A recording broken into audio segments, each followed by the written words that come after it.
നമസ്കാരം. ഒരു simple drilling jig നിർമ്മിക്കുന്നത് സംബന്ധിച്ച ഈ സെഷനിലേക്ക് സ്വാഗതം. നമുക്ക് സെഷൻ ആരംഭിക്കാം. ഈ സെഷൻ്റെ ലക്ഷ്യങ്ങൾ എന്താണെന്ന് നോക്കാം. ഈ സെഷൻ്റെ അവസാനം നിങ്ങൾക്ക് ഇവ ചെയ്യാനാകും. ഒരു ജിഗ് എന്താണെന്നതും അതിൻ്റെ നിർമ്മാണ സവിശേഷതകളും വ്യക്തമാക്കുക. ഒരു ഡ്രിൽ ജിഗിൻ്റെ ഭാഗങ്ങൾ മെഷീൻ ചെയ്ത് സൈസ് പരിപാലിക്കുക. അസംബ്ലി ഡ്രോയിങ് അനുസരിച്ച് ഒരു ഡ്രിൽ ജിഗിൻ്റെ ഭാഗങ്ങൾ അസംബിൾ ചെയ്യുക. അളവുകളും സ്ഥാനങ്ങളും പരിശോധിക്കുക. ആദ്യം നമുക്ക് ജിഗിനെ കുറിച്ച് പഠിക്കാം. വർക്ക് പീസ് ഹോൾഡ് ചെയ്യുകയും സപ്പോർട്ട് ചെയ്യുകയും ലൊക്കേറ്റ് ചെയ്യുകയും അതോടൊപ്പം ഒരു നിർദ്ദിഷ്ട പ്രവർത്തനത്തിനായി കട്ടിംഗ് ടൂളിനെ ഗൈഡ് ചെയ്യുന്ന ഒരു വർക്ക് ഹോൾഡിംഗ് ഡിവൈസാണ് ജിഗ്.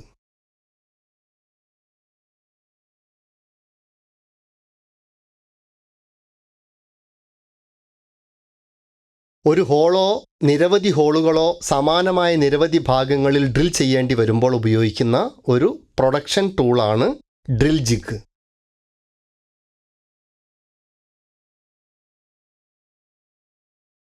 ഡ്രിൽ ജിഗുകളെ രണ്ടായി തരംതിരിക്കാം: ഓപ്പൺ, ക്ലോസ്ഡ്. സർവ്വസാധാരണമായി ഉപയോഗിക്കുന്ന ഡ്രിൽ ജിഗുകൾ ഇവയാണ്: template jig, plate jig, table jig, sandwich jig, angle plate jig, modified angle plate jig, box jig, channel jig, leaf jig, indexing jig, solid jig, post jig, trunnion jig. Drill ജിഗിൻ്റെ അടിസ്ഥാന സവിശേഷതകൾ ഇപ്രകാരമാണ്: drill plate or jig plate, base plate or jig body, drill bushes, locating pins, clamps. ഒരു drill plate അല്ലെങ്കിൽ ഒരു jig പ്ലേറ്റിൽ cutting ടൂളിനെ guide ചെയ്യാൻ ബുഷുകളോടുകൂടിയോ അല്ലാതെയോ ഗൈഡിംഗ് ഹോളുകൾ ഉണ്ടായിരിക്കും.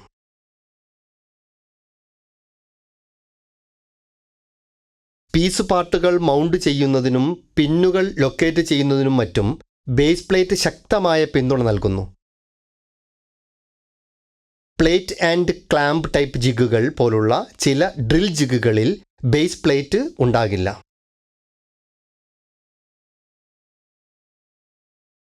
ഡ്രില്ലുകൾ, റീമറുകൾ, ടാപ്പുകൾ ദ്വാരങ്ങൾ നിർമ്മിക്കുന്നതിനോ മോഡിഫൈ ചെയ്യുന്നതിനോ സാധാരണയായി ഉപയോഗിക്കുന്ന മറ്റേതെങ്കിലും റിവോൾവിംഗ് ടൂളുകൾ എന്നിവയെ ലൊക്കേറ്റ് ചെയ്യാനും ഗൈഡ് ചെയ്യാനും ഡ്രിൽ ബുഷുകൾ ഉപയോഗിക്കുന്നു.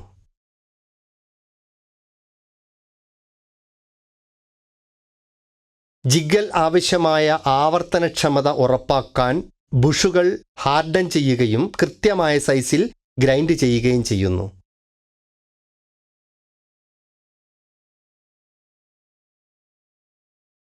ലൊക്കേഷൻ പിന്നുകൾ ഉപയോഗിക്കുന്നത് ഘടകത്തിൻ്റെ ചലനം നിയന്ത്രിക്കാൻ, ടൂളുമായി ബന്ധപ്പെട്ട് പീസ് പാർട്ട് സ്ഥാപിക്കാൻ, ഘടക പീസ് പാർട്ടുകൾ എളുപ്പത്തിൽ ലോഡ് ചെയ്യുന്നതിനും അൺലോഡ് ചെയ്യുന്നതിനും സൗകര്യമൊരുക്കുന്നതിന്, ശരിയായ ലോഡിങ്ങിനായി ഓപ്പറേറ്ററെ സഹായിക്കുന്നതിന്. കട്ടിംഗ് ഫോഴ്സിനെതിരെ ഘടകത്തെ പൊസിഷനിൽ ഹോൾഡ് ചെയ്യുകയാണ് ക്ലാമ്പുകളുടെ ഉദ്ദേശം. കട്ടിംഗ് പ്രവർത്തനത്തെ തടസ്സപ്പെടുത്താത്ത വിധത്തിലാണ് ക്ലാമ്പുകൾ ഘടിപ്പിച്ചിരിക്കുന്നത്.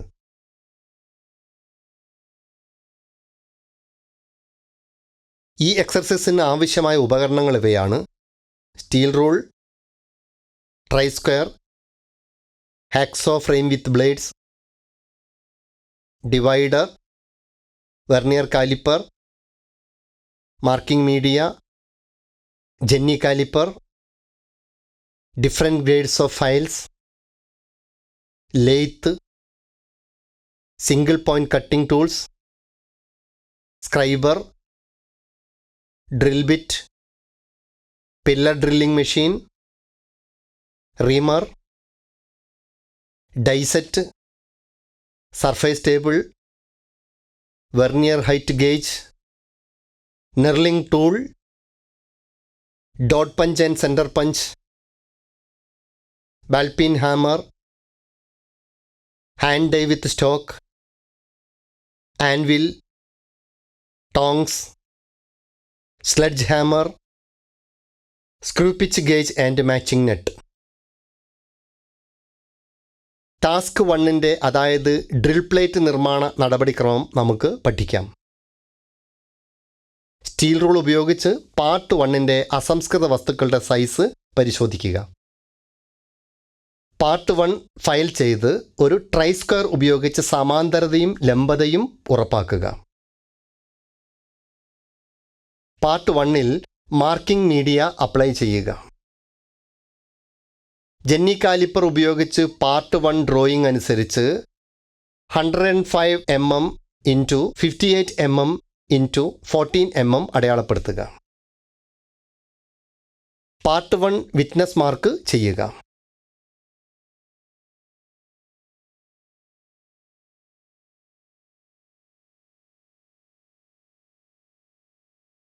സൈസുകളിലേക്ക് പാർട്ട് 1 ഫയൽ ചെയ്ത് സമാന്തരതയും ലംബതയും നിലനിർത്തിക്കൊണ്ട് അതാത് ഫിനിഷ് ചെയ്യുക. വെർനിയർ കാലിപ്പർ ഉപയോഗിച്ച് അളവുകൾ പരിശോധിക്കുക. വീണ്ടും ഡ്രിൽ ഹോളുകൾ അടയാളപ്പെടുത്തുന്നതിന് ഫേസ് എയിൽ മാർക്കിംഗ് മീഡിയ അപ്ലൈ ചെയ്യുക. വെർനിയർ ഹൈറ്റ് ഗേജ് ഉപയോഗിച്ച് ഫേസ് ബിയിൽ നിന്ന് 17 mm, 33 mm, 50 mm അകലത്തിൽ സമാന്തര രേഖകൾ അടയാളപ്പെടുത്തുക. വെർനിയർ ഹൈറ്റ് ഗേജ് ഉപയോഗിച്ച് ഫേസ് സിയിൽ നിന്ന് 15 mm, 39 mm, 66 mm, 90 mm എന്നീ അകലങ്ങളിൽ സമാന്തര രേഖകൾ അടയാളപ്പെടുത്തുക. ആൻവിലിൽ വെച്ച് സെൻറ്റർ പഞ്ച്, ബോൾ പിൻ ഹാമർ എന്നിവ ഉപയോഗിച്ച് ഡ്രോയിങ് അനുസരിച്ച് വർക്കിംഗ് ഹോൾ സെൻറ്ററുകൾ അടയാളപ്പെടുത്തുക. വർക്ക് ഡ്രില്ലിംഗ് മെഷീനിൽ സെറ്റ് ചെയ്യുക. എല്ലാ ഹോൾ സെൻറ്ററുകളിലും സെൻറ്റർ ഡ്രിൽ ചെയ്യുക.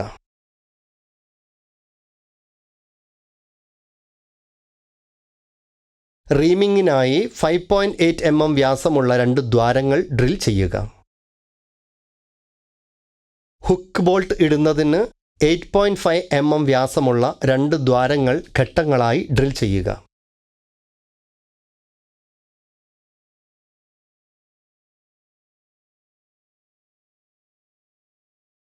ബുഷ് ഘടിപ്പിക്കാൻ 11.8 mm വ്യാസമുള്ള 4 ദ്വാരങ്ങൾ ഡ്രിൽ ചെയ്യുക.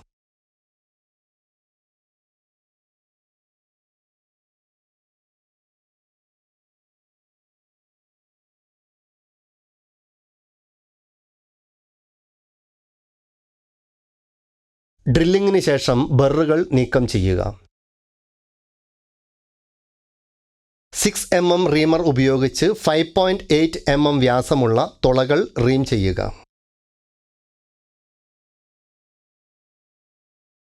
12 ± 0.02 mm ഫിനിഷ് ലഭിക്കാൻ 12 mm റീമർ ഉപയോഗിച്ച് 11.8 mm വ്യാസമുള്ള ദ്വാരങ്ങൾ റീം ചെയ്യുക. ഡ്രോയിങ് അനുസരിച്ച് ഡ്രിൽ പ്ലേറ്റിൻ്റെ അളവുകൾ വെർനിയർ കാലിപ്പർ ഉപയോഗിച്ച് ഉറപ്പാക്കുക. ഹുക്ക് ബോട്ടിനുള്ള നോബ് നിർമ്മിക്കുക എന്ന ടാസ്ക് 2ൻ്റെ നടപടിക്രമം നമുക്ക് പഠിക്കാം. 20 mm വ്യാസമുള്ള ഒരു സിലിണ്ടറിക്കൽ റോഡ് 40 mm നീളത്തിൽ മുറിക്കുക. ഒരു സൈഡിൽ ഫേസിംഗ് ഓപ്പറേഷൻ നടത്തുക. വർക്ക് പീസ് 18 ± 0.1 mm വ്യാസത്തിൽ 6 mm നീളത്തിൽ ടേൺ ചെയ്യുക. വർക്ക് പീസ് ഹെഡിൽ നിന്ന് 10 mm നീളത്തിൽ 12 ± 0.1 mm വ്യാസത്തിൽ സ്റ്റെപ്പ് ടേൺ ചെയ്യുക. സെൻട്രൽ ഡ്രിൽ ചെയ്ത് ദ്വാരം 6.5 ± 0.1 mm വ്യാസത്തിൽ വലുതാക്കുക. ഡ്രോയിങ് അനുസരിച്ച് പാർട്ടിംഗ് ഓഫ് ഓപ്പറേഷൻ നടത്തുക. ഡ്രോയിങ് അനുസരിച്ച് 2 അറ്റങ്ങളും ചാംഫർ ചെയ്യുക. ഡയഗ്രം അനുസരിച്ച് നോബിൽ നെർലിംഗ് ഓപ്പറേഷൻ നടത്തുക. ലേത്തിൽ നിന്ന് ജോലി നീക്കം ചെയ്ത് ക്ലാമ്പുകൾ ഉപയോഗിച്ച് ബെഞ്ച് വൈസിൽ ഹോൾഡ് ചെയ്യുക. M8 ട്രാപ്പ് സെറ്റിനായി ഡ്രിൽ ചെയ്ത ഹോളിൽ റീം ചെയ്യുക.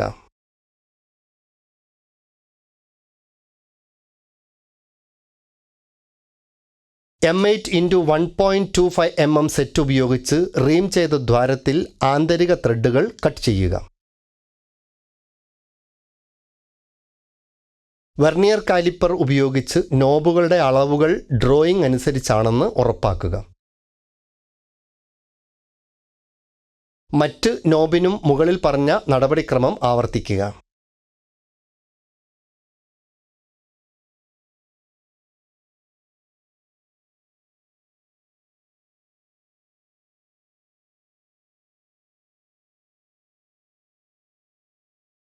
വെർനിയർ കാലിപ്പർ ഉപയോഗിച്ച് നോബിൻ്റെ അളവുകൾ ഡ്രോയിംഗ് അനുസരിച്ചാണെന്ന് ഉറപ്പാക്കുക.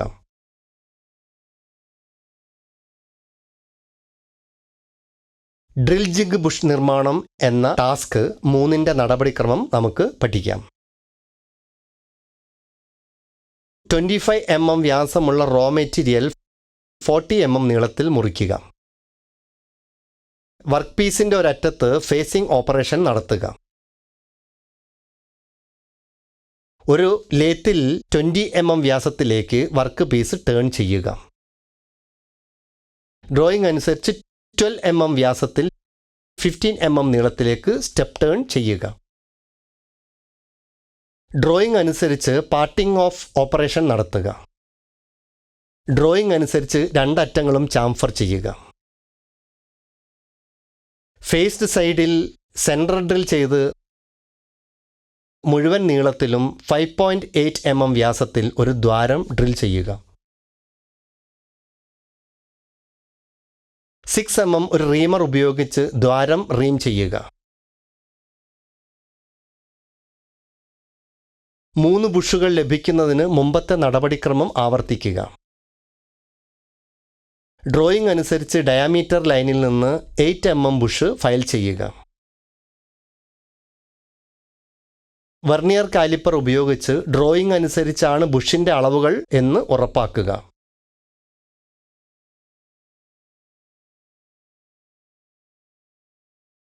ഹുക്ക് ബോൾട്ടിൻ്റെ നിർമ്മാണം എന്ന ടാസ്ക് 4ന്റെ നടപടിക്രമങ്ങളെക്കുറിച്ച് നമുക്ക് പഠിക്കാം. 10 mm സ്ക്വയർ റോഡ് 105 mm നീളത്തിൽ മുറിച്ച് 8 mm square cross section 67 mm നീളത്തിൽ ലഭിക്കാൻ ഫയൽ ചെയ്യുക. ഒരു 3 ജോ ചക്കിൽ വർക്ക് പീസ് പിടിക്കുക. ആവശ്യമുള്ള 100 mm ദൈർഘ്യം ലഭിക്കുന്നതിന് ഇരുവശത്തും ഫേസ് ചെയ്യുക. 35 mm നീളത്തിൽ 8 mm വ്യാസം ലഭിക്കുന്നതിന് വർക്ക് പീസ് ഒരു വശം ടേൺ ചെയ്യുക. ത്രെഡിങ്ങിനായി എൻഡ് ചാംഫർ ചെയ്യുക. ടോങ്സ്, സ്ലെഡ്ജ് ഹാമർ, ഫർണസ് എന്നിവയുടെ സഹായത്തോടെ വർക്ക് പീസ് ഒരു ആൻവിലിൽ ആവശ്യമായ ആകൃതിയിൽ ഫോർജ് ചെയ്യുക. ട്രൈസ്ക്വയർ ഉപയോഗിച്ച് സമാന്തരതയും ലംബതയും ഉറപ്പാക്കുക. സ്റ്റോക്ക് ഉപയോഗിച്ച് 8 mm ഹാൻഡ് ഡൈ ഉപയോഗിച്ച് ടേൺ ചെയ്ത ഭാഗത്ത് ബാഹ്യ ത്രെഡ് ഉണ്ടാക്കുക. പൊരുത്തപ്പെടുന്ന നെറ്റ് ഉപയോഗിച്ച് ത്രെഡ് പരിശോധിക്കുക. വെർനിയർ കാലിപ്പർ ഉപയോഗിച്ച് ഡ്രോയിംഗ് അനുസരിച്ച് ഹുക്ക് ബോൾട്ടിൻ്റെ അളവുകൾ ഉണ്ടെന്ന് ഉറപ്പാക്കുക.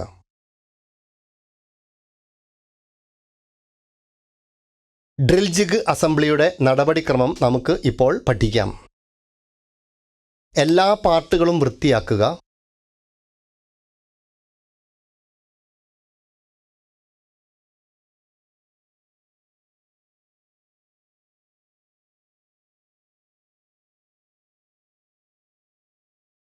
മൂർച്ചയുള്ള കോണുകൾ ഉണ്ടെങ്കിൽ അവ ഡിബർ ചെയ്യുക.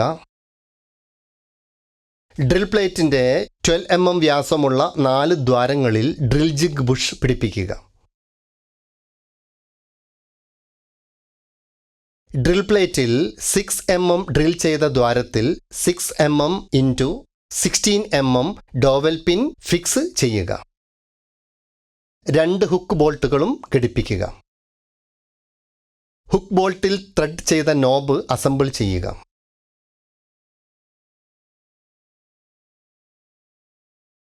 ഡ്രിൽ ചെയ്യേണ്ട ചാനൽ കയറ്റി വയ്ക്കുക. ഇപ്പോൾ ഡ്രിൽ ജിഗ് ഡ്രില്ലിങ്ങിന് തയ്യാറാണ്.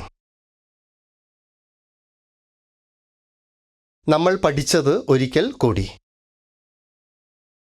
ഒരു ജിഗ് എന്താണെന്നതും അതിൻ്റെ നിർമ്മാണ സവിശേഷതകളും വ്യക്തമാക്കുക.